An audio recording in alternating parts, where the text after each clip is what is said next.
Hey, what is up YouTube? It's Lauren here, and I'm here with another great video for you guys today. Yesterday, I finished the Red Pyramid series, so today, we're going to be starting the Sword of Summer.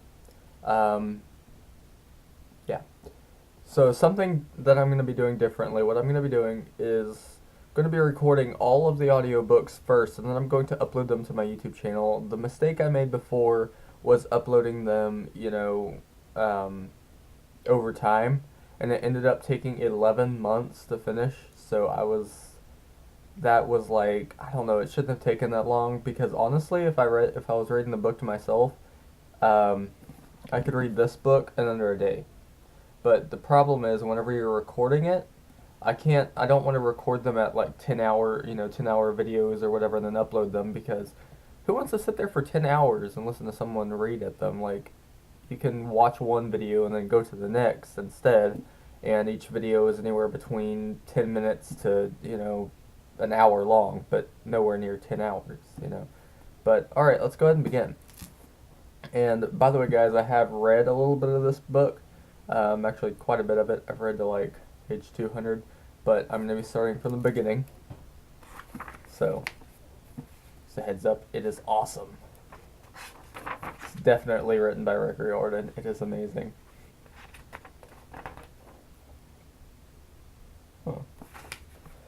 Alrighty. Got my Arizona. Oh my. So this book's got a lot of chapters in it, but not as many pages as the Red Pyramid. So honestly, it's not even as long. It's just, I guess he decided to add more chapters. Sorry, I'm trying to find the page. Alright, chapter 1. Good morning. You're going to die. Yeah, I know. You guys are going to read about how I died in agony, and you're going to be like, wow, that sounds cool, Magnus. Can I die in agony too? No. Just no. Don't go jumping off any rooftops. Don't run into the highway or set yourself on fire. It doesn't work that way. You will not end up where I ended up. Besides, you wouldn't want to deal with my situation, unless you've got some crazy desire to see undead warriors hacking one another to pieces, swords flying up giants' noses, and dark elves in snappy outfits. You shouldn't even think about finding the wolf-headed doors. My name is Magnus Chase. I'm 16 years old. This is the story of how my life went downhill after I got myself killed. My day started out normal enough. I was sleeping on the sidewalk under a bridge in the public garden when a guy kicked me awake and said, "They're after you." Some of you may think, "Aw, how sad." Others may think, "Haha, loser." But if you saw me on the street, 99% of you would walk right past like I'm invisible. You'd pray, don't let him ask me for money." You'd wonder if I'm older than I look, because surely a teenager wouldn't be wrapped in a stinky old sleeping bag stuck outside in the middle of a Boston winter. Somebody should help that poor boy. Then you'd keep walking.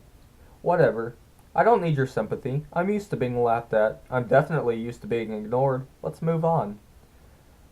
The bum who woke me was a guy called Blitz. As usual, he looked like he'd been running through a dirty hurricane. His wiry black hair was full of paper scraps and twigs. His face was the color of saddle leather and was flecked with ice. His beard curled in all directions. Snow caked the bottom of his trench coat where it dragged around his feet. Blitz, being about 5 feet 5, and his eyes were so dilated the irises were all pupil. His permanently alarmed expression made him look like he might start screaming any second. I blinked the gunk out of my eyes. My mouth tasted like day-old hamburger. My sleeping bag was warm, and I really didn't want to get out of it. Who's after me? Not sure. Blitz rubbed his nose, which had been broken so many times it zigzagged like a lightning bolt. They're handing out flyers with your name and picture. I cursed. Random police and park rangers I could deal with. Truant officers, community service volunteers, drunken college kids, addicts looking to roll somebody small and weak. All of those would have been as easy to wake up to as pancakes and orange juice. But when somebody knew my name and my face, that was bad. That meant they were targeting me specifically. Maybe the folks at the shelter were mad at me for breaking their stereo. Those Christmas carols have been driving me crazy.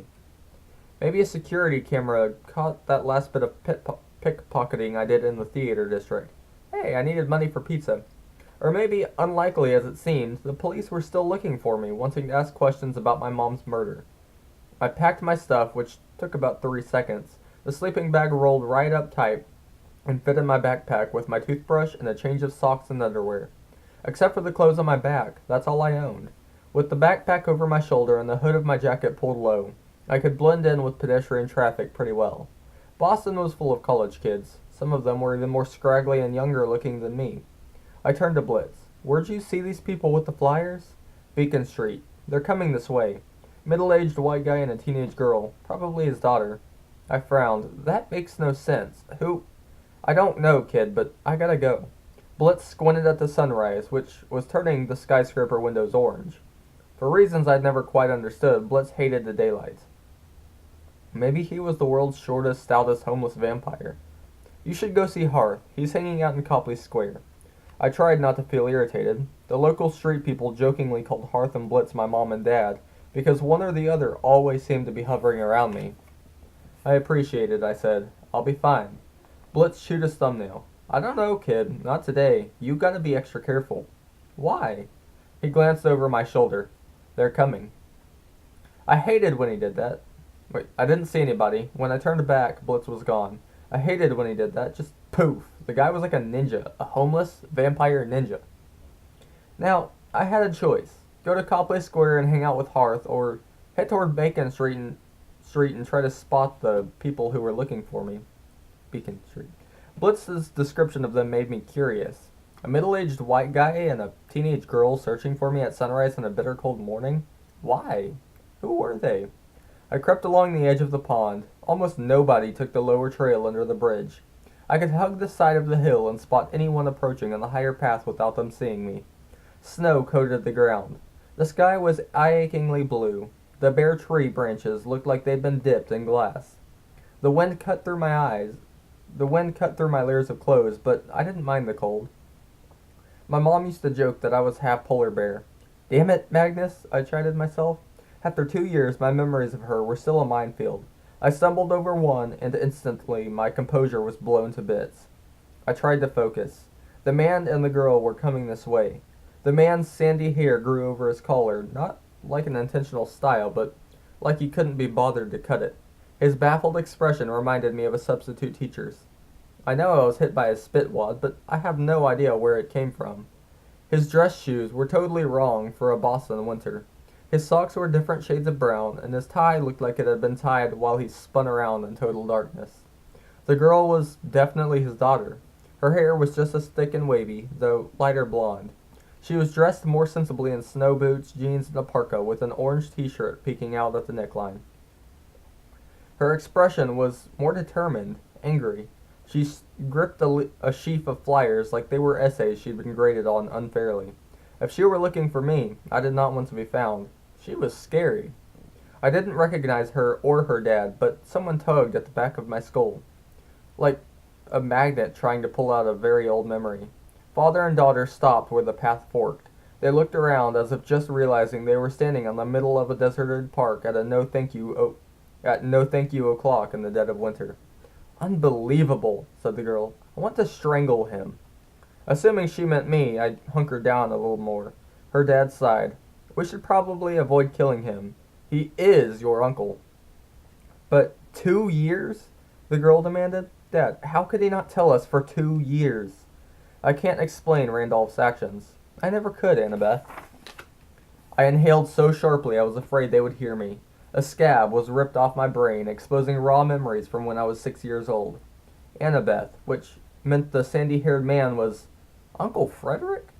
I flashed back to the last memory, Thanksgiving we'd shared. The last family Thanksgiving we'd shared. Annabeth and me hiding in the library at Uncle Randolph's townhouse, playing with dominoes while the adults yelled at each other downstairs. You're lucky you live with your mama. Annabeth stacked another domino in her miniature building. It was amazingly good, with columns in front like a temple. I'm gonna run away. I had no doubt she meant it. I was in awe of her confidence. Then Uncle Frederick appeared in the doorway. His fists were clenched. His grim expression was at odds with the smiling reindeer on his sweater. Annabeth, we're leaving. Annabeth looked at me. Her gray eyes were a little too fierce for a first grader's. Be safe, Magnus. With a flick of her finger, she knocked over her domino temple. That was the last time I'd seen her. Afterward, my mom had been adamant. We're staying away from your uncles, especially Randolph. I won't give him what he wants, ever. She wouldn't explain what Randolph wanted, or what she and Frederick and Randolph had argued about. You have to trust me, Magnus. Being around them, it's too dangerous. I trusted my mom. Even after her death, I hadn't had any contact with my relatives. Now, suddenly they were looking for me. Randolph lived in town, but as far as I knew, Frederick and Annabeth still lived in Virginia. Yet here they were, passing out flyers with my name and photo on them. Where had they even gotten a photo of me? My head buzzed so badly I missed some of their conversation. To find Magnus, Uncle Frederick was saying. He checked his smartphone. Randolph is at the city shelter in the South End. He says no luck.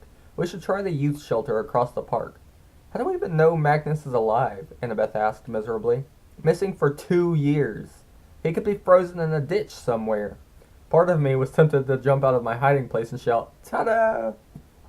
Even though it had been 10 years since I'd seen Annabeth, I didn't like seeing her distressed. But after so long in the streets, I'd learned the hard way. You never walk into a situation until you understand what's going on. Randolph is sure Magnus is alive, said Uncle Frederick. He's somewhere in Boston. If his life is truly in danger. They set off towards Charles Street, their voices carried away by the wind. I was shivering now, but it wasn't from the cold. I wanted to run after Frederick, tackle him, and demand to hear what was going on. How did Randolph know I was still in town? Why were they looking for me? How was my life in danger now more than on any other day? But I didn't follow them. I remembered the last thing my mom ever told me. I'd been reluctant to use the fire escape, reluctant to leave her, but she'd gripped my arms and made me look at her. Magnus, run. Hide. Don't trust for anyone. I'll find you. Whatever you do, don't go to Randolph for help. Then, before I'd made it out the window, the door of our apartment had burst into splinters. 2 pairs of glowing blue eyes had emerged from the darkness. I shook off the memory and watched Uncle Frederick and Annabeth walk away, veering east toward the common. Uncle Randolph. For some reason, he'd contacted Frederick and Annabeth. He'd gotten them to Boston. All this time, Frederick and Annabeth hadn't known that my mom was dead, and I was missing. It seemed impossible, but if it were true, why would Randolph tell them about it now? Without confronting him directly, I could think of only one way to get answers. His townhouse was in Back Bay, an easy walk from here. According to Frederick, Randolph wasn't home. He was somewhere in the South End looking for me. Since nothing started a day better than a little breaking and entering, I decided to pay him a visit. His place a visit.